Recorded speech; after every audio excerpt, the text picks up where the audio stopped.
Salut à tous, c'est Jean-Philippe. On se retrouve pour parler de la balance. Et ça valait bien une petite vidéo, car vous savez combien je vous adore les balances.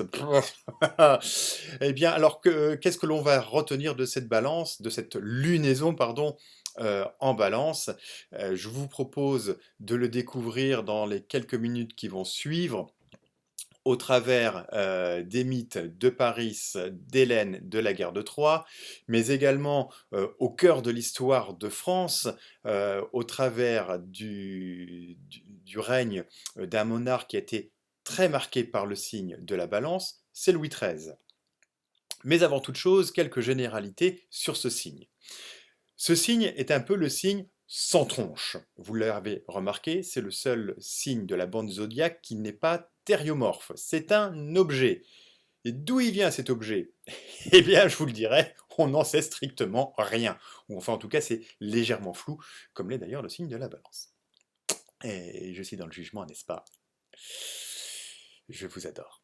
Alors, plus sérieusement, effectivement, il y a quand même un certain flou sur votre apparition dans la bande du zodiaque. On sait juste que le signe apparaît au cours du IIe siècle avant Jésus-Christ dans l'Égypte, donc sous le règne des Ptolémées.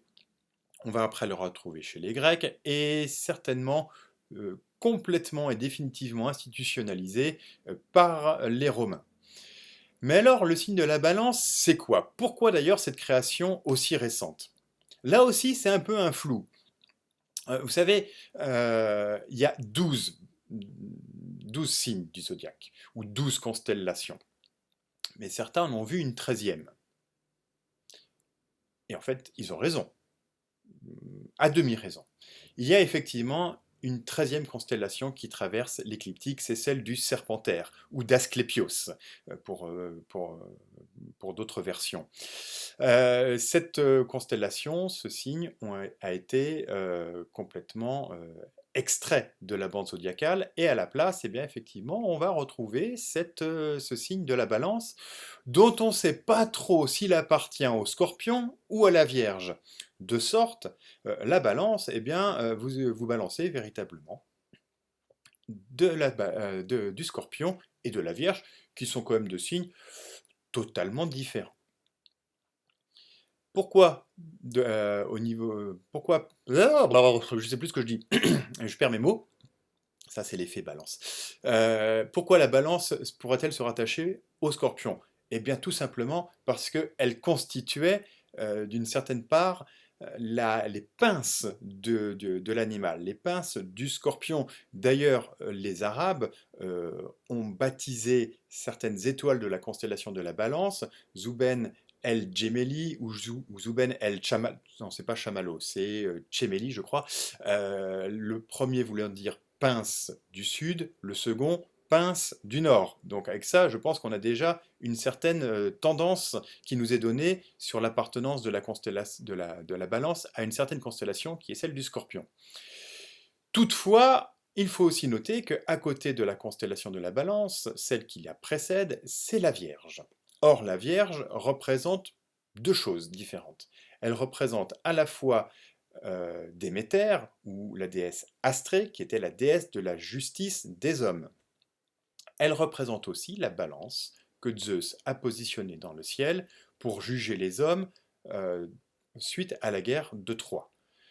Donc, voilà, déjà, alors, je répète, je récapitule, on a un signe qui n'a pas de tronche, et c'est quand même assez compliqué parce que si l'on s'en réfère à ce grand sage qu'est Maugret Foleuil, il faut toujours se méfier des créatures qui n'ont pas de tête.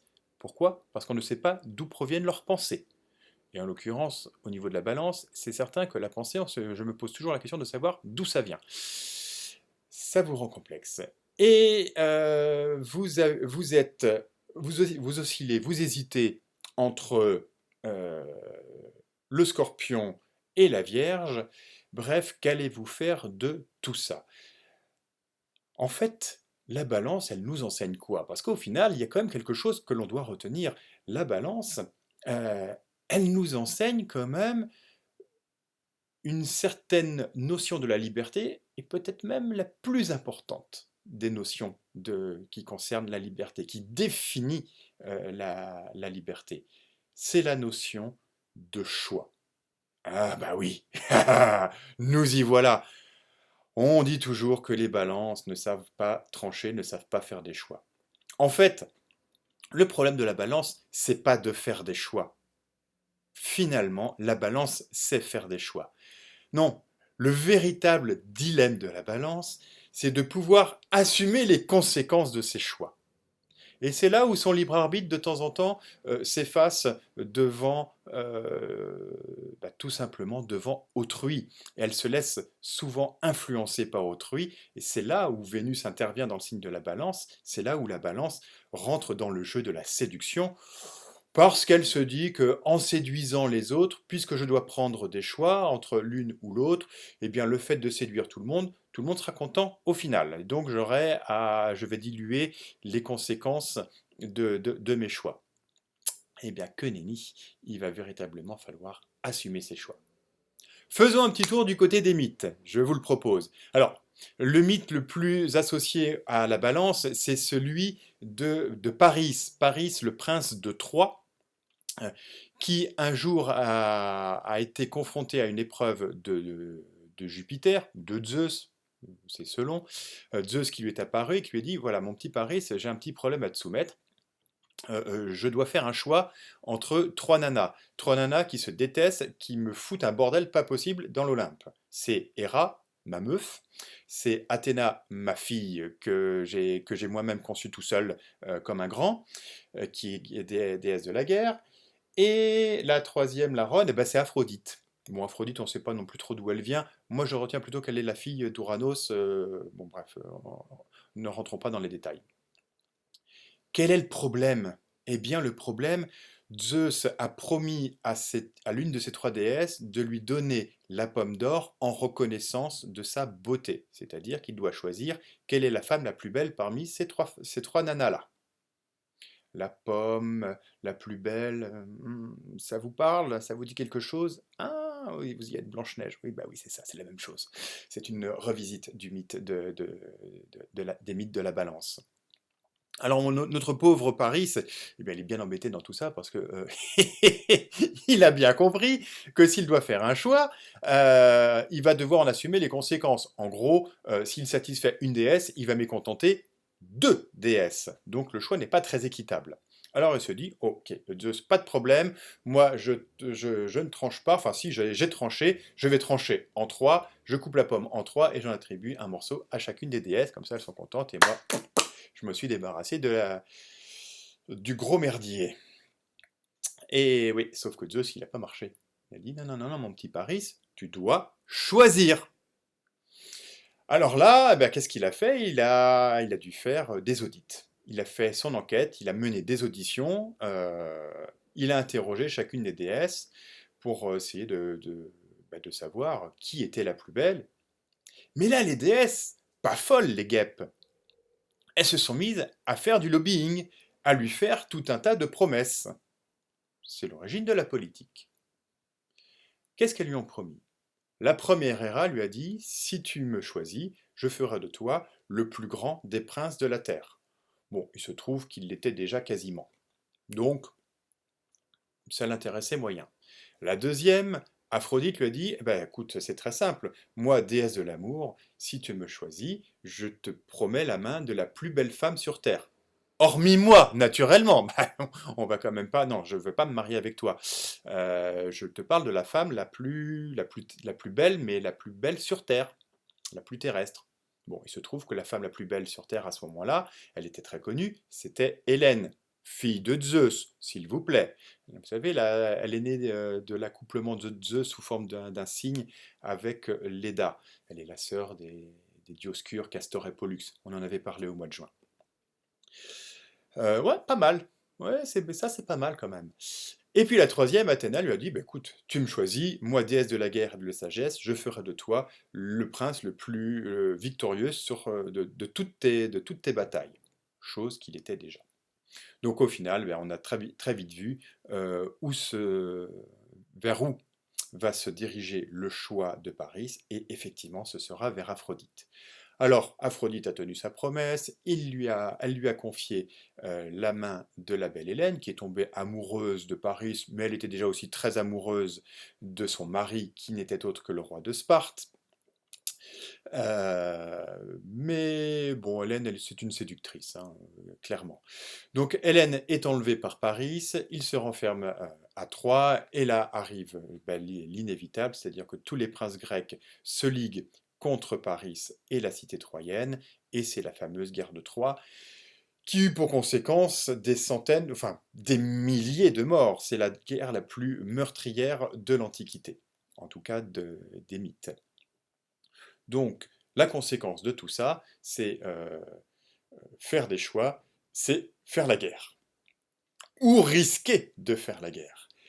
Alors autant ne pas faire des choix sous forme de lobbying, comme l'ont fait les déesses, mais de faire des choix en pleine conscience. L'idée, c'était que si Paris avait choisi, peut-être de manière subjective, mais il avait fait son choix à lui, eh bien, sans être influencé par les déesses, sans être influencé par les promesses des déesses, les conséquences auraient peut-être pu être tout autres. Si nous nous penchons sur l'histoire de France, donc je vous parlais d'un roi de France qui est Louis XIII. Alors Louis XIII est un roi qui est un peu particulier dans l'historiographie française parce qu'il a une difficulté, c'est d'avoir été à la fois le fils d'Henri IV et le père de Louis XIV, donc deux très grands monarques. Et le pauvre Louis XIII, il a dû faire sa place entre tout ça. Ah ben là, il est pris entre le Scorpion et la Vierge, hein. D'ailleurs, notre ami Louis XIV n'était-il pas vierge? Dès le départ, dès le début, Louis XIII, son règne a été marqué par un choix. Sa mère, la reine-mère, Marie de Médicis, qui n'est pas réputée pour avoir laissé une empreinte indélébile de son intelligence dans l'histoire de France. Bon, ça c'est dit. Néanmoins, Marie de Médicis, elle aimait bien le pouvoir. Et elle aimait bien aussi son favori, Concino Concini, qu'elle avait fait venir de la Toscane, et qui était le maréchal d'Ancre, sorte de premier ministre, mais un peu le premier ministre de l'ombre. Concino Concini a véritablement usurpé le pouvoir de Louis XIII, à tel point qu'il n'hésitait même pas à l'humilier en présence des courtisans.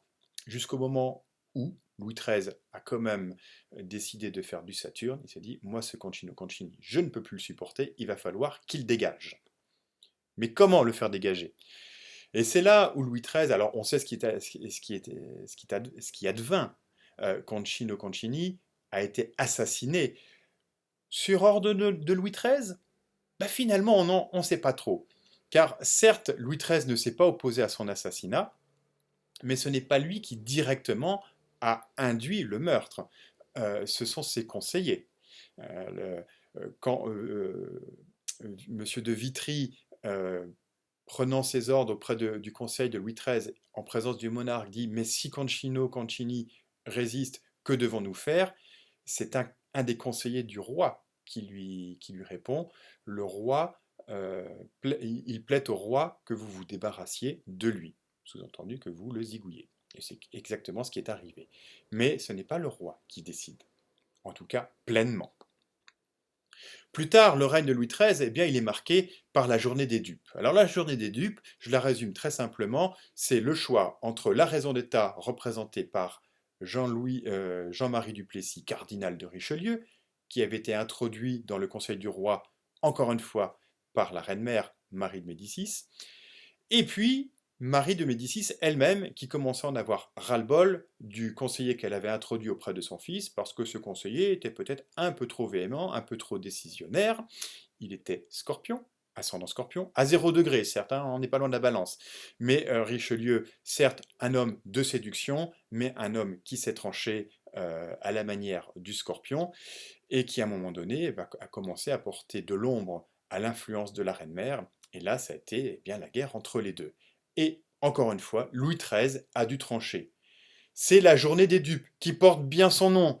On ne sait pas trop, enfin au départ, si, tout le monde pensait que Louis XIII avait fait le choix de sa mère, avait fait le choix du parti de sa mère. Mais au final, à la surprise de tous, eh bien, Louis XIII a fait le choix de Richelieu, c'est-à-dire que non seulement il a maintenu dans ses fonctions, qui étaient un petit peu des fonctions de Premier ministre. C'est d'ailleurs Louis XIII qui inaugure cette forme de bicéphalité de l'exécutif à la française. C'est lui qui inaugure la fonction de Premier ministre, qui sera toujours finalement plus ou moins exercée, plus ou moins mise en valeur jusqu'à nos jours. Et l'on sait combien la fonction de Premier ministre est importante sous la Ve République, qui est du signe de la balance. Bon, toute allusion serait parfaitement fortuite. Donc au final, pour cette journée des dupes, contre toute attente, contre toute apparence, Louis XIII, en catimini, a fait le choix de Richelieu. Il a même exilé sa mère. Et là, on voit véritablement que ce roi a agi en balance, mais a agi en balance. On le voit, hein, reprenons son thème.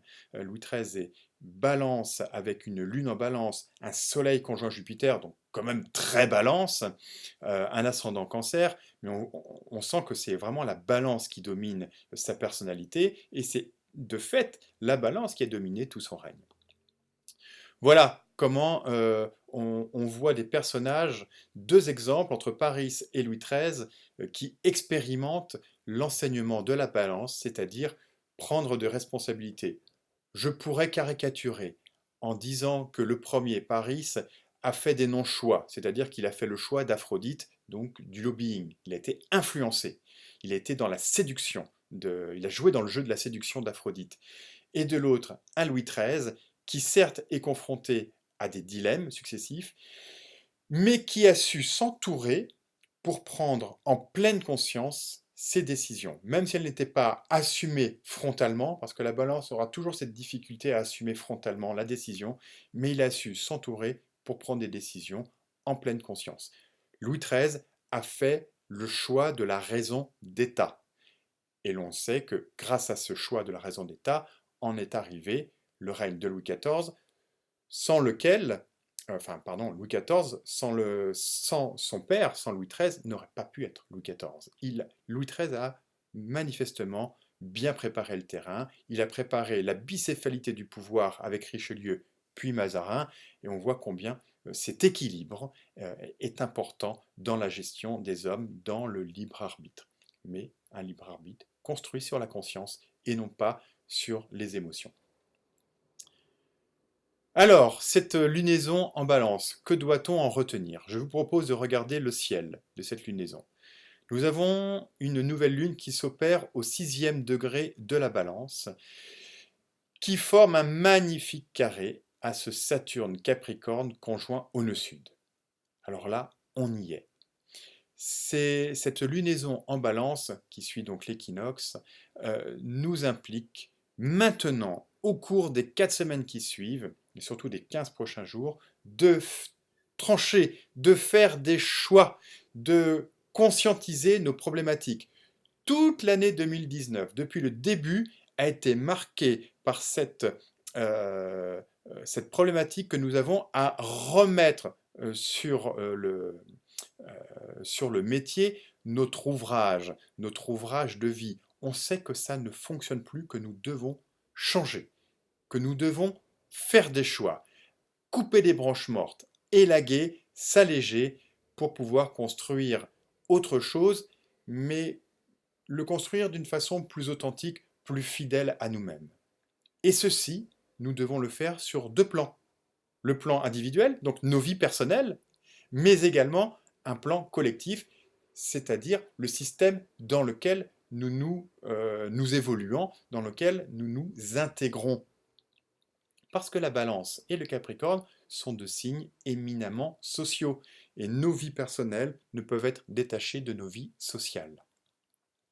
Et nous voyons, grâce aussi à cette conjonction qui est en face, Lune noire, Neptune, que le collectif est bien présent ici, que le collectif associé à la Lune noire implique des refus, c'est-à-dire implique de dire à un moment donné, stop, nous ne pouvons plus continuer de cette façon-là, nous devons changer des choses, nous devons corriger des choses.